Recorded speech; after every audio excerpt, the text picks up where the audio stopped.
मैं खुद आपको कह रहा था, मुझे कंफर्ट नहीं है जिस तरह से रिस्क वेटेज बढ़ाया, ये बड़ी चीज है, ये छोटी चीज नहीं है, क्योंकि इससे दो संकेत बहुत साफ मिलते हैं। एक संकेत तो ये कि आरबीआई बहुत साफ संकेत दे रहा है, बहुत आपको है ना लोन महंगे करने ही पड़ेंगे, आपको भी महंगा मिलेगा, आपको भी महंगा देना पड़ेगा, ठीक है ना।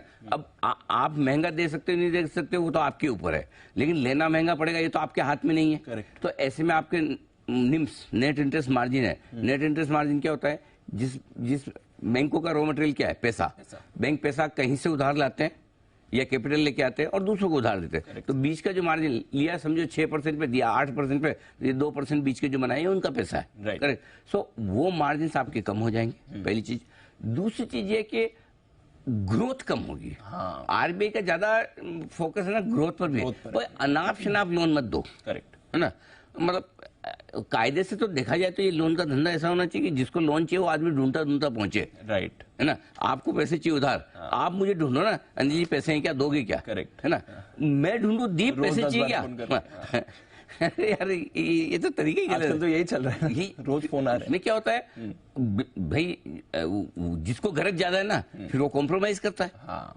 मुझे पैसा उधार देने की गरज ज्यादा है तो मैं नहीं, अरे ले लो ना, थोड़ा ज्यादा ले लो, क्या फर्क पड़ता है, दे देना ना, आपको जरूरत नहीं थी इसका मतलब है। सो वो कहीं ना कहीं आप सिस्टम कॉम्प्रोमाइज करने लगते हैं, और वो आरबीआई नहीं चाहता। ये बस जानबूझ के जिसको चाहिए वो आ जाएगा ना लेने, आपको भागने की जरूरत क्या है, करेक्ट करेक्ट। अब क्या होता है, आपकी जेब में से सपोज 10,000 रुपए है, आपको 20,000 की वॉशिंग मशीन खरीदनी है, अब आपको आराम से मिल रहा है लोन, अरे सर 0 EMI पे, 0% डाउन पेमेंट पे, तो अब आप ले लोगे, लेनी आपको छोटी है, भरते रहो EMI। सो ये आरबीआई को ये समझ में आ रहा है कि पर्सनल लोन्स में जो ग्रोथ हो रही है ये अनाप शनाप ग्रोथ ठीक नहीं, ग्रोथ होनी चाहिए, इससे इकोनॉमी बढ़ती है, लेकिन कल को कोई भी वजह से थोड़ा मामला इधर उधर हो गया ना तो ये डिफॉल्ट होंगे, तो फिर वही वाली सिस्टम। पिछली बार हमने कौन सी डिफॉल्ट झेली थी, कॉर्पोरेट्स की, सारे कॉर्पोरेट्स के इतने बैड डेट्स हुए, सारे पीएसयू बैंक्स में, प्राइवेट बैंक्स में बैड डेट्स हुए, ये सब हुए। इस बार वो पर्सनल लोन्स की बैड डेट्स नहीं चाहिए आरबीआई को, तो शक्तिकांता दास साहब ने जो डिसीजन लिया एकदम परफेक्ट लिया, सही लिया, 100% लिया।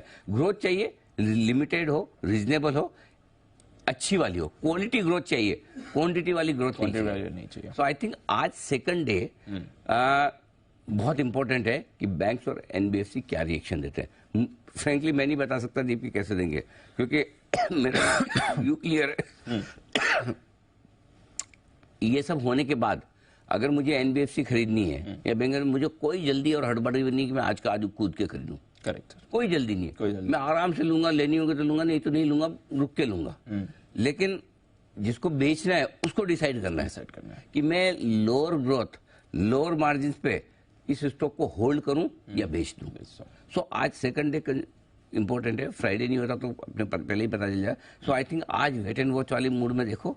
मुझे लगता है अगर एफआईएस को बेचना होगा आज के मार्केट में कुछ, तो वो बैंक एनबीएफसी बेचेंगे, राइट। लेना होगा तो उनके पास बहुत सारे ऑप्शन है, करेक्ट। सो इसलिए आज हम उसी स्टैंड पर रहेंगे कि निफ्टी बैंक थोड़ा सा सावधानी रखें। मैं ये नहीं बोल रहा एक्सेस मंदी या एक्सेस लीजिए, नजर पर रखें, आराम से देखिए, कोई भी डिसीजन लेने के पहले उसकी चाल समझिए, देखिए, सिंपल सी बात। और जहां बंद हुआ वो बहुत इंपॉर्टेंट है, 43,600 पे बंद हुआ है, 15-17 पॉइंट से फर्क नहीं पड़ता।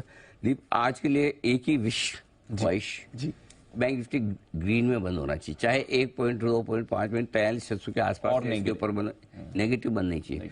लगातार दूसरे दिन नेगेटिव बंद हुआ तो 43,600 के नीचे की जो नेगेटिव क्लोजिंग देता है ना, वो नीचे की रिस्क खोलता है, और वो रिस्क मुझे नहीं खोलनी।